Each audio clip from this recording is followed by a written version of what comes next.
Minsan, mapapatanong ka na lang talaga. Kailan nga ba yung tamang panahon na sinasabi nila? Kailan nga ba yung tamang oras? O yung tamang pagkakataon?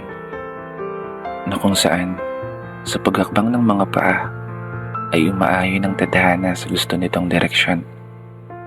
Sa gusto nitong puntahan. Sa lugar na pangarap nitong lakbayin. Sa sitwasyon na kung saan lahat ng mga plano ay malayang nakikipaglaro sa mga bituin na makikita mo sa kalangitan. Mga hiling na nakikipag-abulan sa takbo ng kapalaran na walang kasiguraduhan kung mapagbibigyan. Mga pangarap na nakikipagtagu-taguan sa tadhanang mapagbiro na hindi mo alam kung paano ituturo ang tamang daan. Kasi kailan ba yung tamang panahon para sa akin? Kailan ba yung tamang oras na ako naman yung papalarin? Ako naman yung magiging masaya. Ako naman yung pipiliin ng magandang kinabukasan na matagal ko nang pinapanalangin. Matagal ko nang hinahangad na sana makausad kahit hindi agad-agad. Maghihintay ako sa araw na yung mga hiling ko naman ang matupad. Ako naman yung pagbigyan mo. Yung sa akin naman ang pakinggan mo. Gabi-gabi na akong puyeto. Biro lang.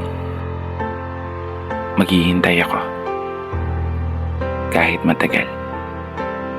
Naniniwala pa rin ako na darating din ang tamang panahon na ako naman. Pero bago ko tapusin ang video na to, gusto ko lang mag-iwan ng isang mensahe para sa lahat ng mga tao na nalulumo, nalulungkot, at nahihirapan sa mga buhay nila. Yung pakiramdam na tila ba hindi umuusad ang iyong mga paa. Huwag ka mawawalan ng pag-asa. Kaya yan. Laban pa. Hanggat humihinga pa. Hanggat may liwanag pang natatanaw ang iyong mga mata. Ibig sabihin lang nun, you're still alive. Hindi, magagawa mo yan. Dito na nagtatapos. Kaya isang pagpupugay para sa lahat ng mga tao na patuloy sumasabay sa hamon ng buhay.